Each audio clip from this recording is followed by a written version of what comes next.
Hello. This is a mini lecture that comes as part of our discussion of the common law, and specifically the Madison versus Ducktown Sulfur, Copper, and Iron Company case. Right? This will be relatively short. Basically, the case is focused on private nuisance, the plaintiff being a private landowner, Madison, and a few others who sued the local smelter about the pollution that they've emitted.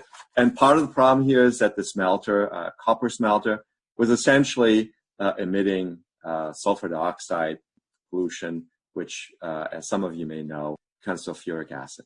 Right? So what these plaintiffs essentially were complaining about was acid rain and how it eventually affected their land, their crops, their trees, and just their ability to farm there. And the reason why this occurred was that Ducktown was having these quote-unquote open roasting piles where they had the ores together with various wood and burned it, and that would then essentially drive out the sulfur, oxidize it into sulfur dioxide, and then once that was emitted, went up into the atmosphere, maybe it would come down as rain, or when sulfur dioxide gets deposited and then becomes moist, it combines with water to become sulfuric acid.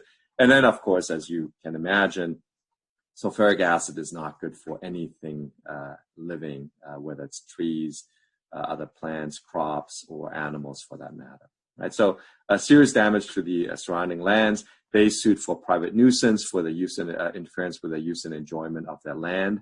Of course, the harm there was undisputed. But at the same time, the chancellor in the lower court, he also found that defendants were conducting the businesses in a lawful manner, right? So make sure that you realize that this is not an illegal activity. This is really sort of a traditional tort case where lawful activity unfortunately ends up imposing harm onto another one, and where the private nuisance doctrine is supposed to ensure some sort of balancing of the interest here. The chancellor also found that there was no other way to operate the business, and that the defendants had in fact spent about $200,000 to figure out alternatively with no success. And so there was just no way to get rid of those smoke and nauseous odors and vapors and then the acid rain. The result was that the court found that there was a nuisance, that the plaintiffs were entitled to damages.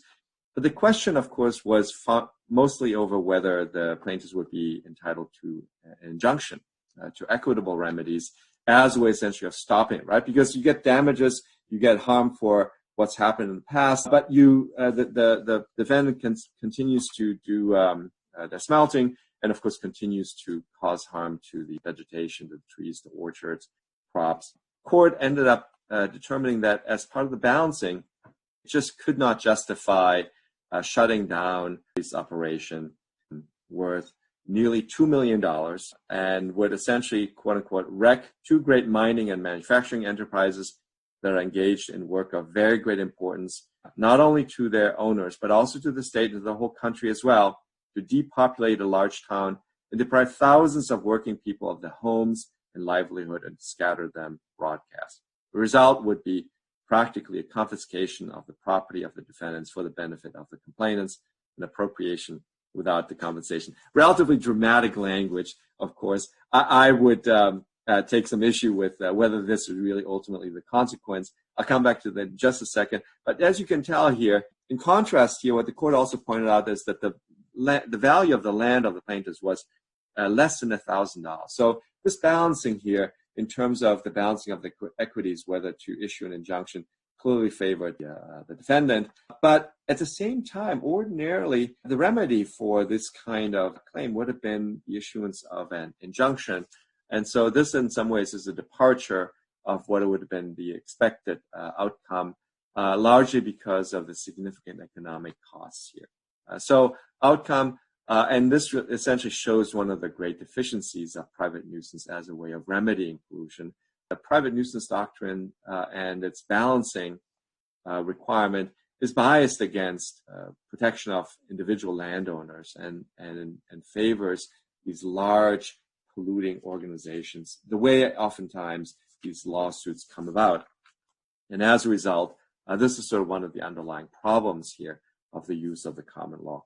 The other one thing to note is that in general, there's a bias of any kind of balancing that maybe you remember from our discussion about the context of environmental law, of valuing harm to the environment, right? For businesses, the harm is relatively easy to quantify because you simply figure out the lost wages, the lost taxes, the lost profit, easy and to find dollar amounts, versus aside the harm to the environment, very difficult to quantify because we don't usually buy and sell clean air. We don't have a price tag for clean land, the pristine environment and the like. And therefore, the balancing test here, again, is a bias against protection of the environment. One thing that maybe the last thing that I want to note here is even though the dramatic language suggests here some serious disaster to the economy that the court was trying to avoid, think about what would have happened if the plaintiff had in fact won, right? If Ducktown had lost and would have been the subject of an injunction to shut down, Ducktown lawyers would probably have just gone directly to the plaintiff and said, hey, let's work out something. Let us buy your property. Let us pay you to move away and allow us to continue operating. And that really would have given the plaintiffs leverage to force the defendant to buy them out, for example, or to fully pay for the harm that they caused. All right, I'm going to do separate mini lectures of the other cases, Missouri versus Illinois and Georgia versus Tennessee copper.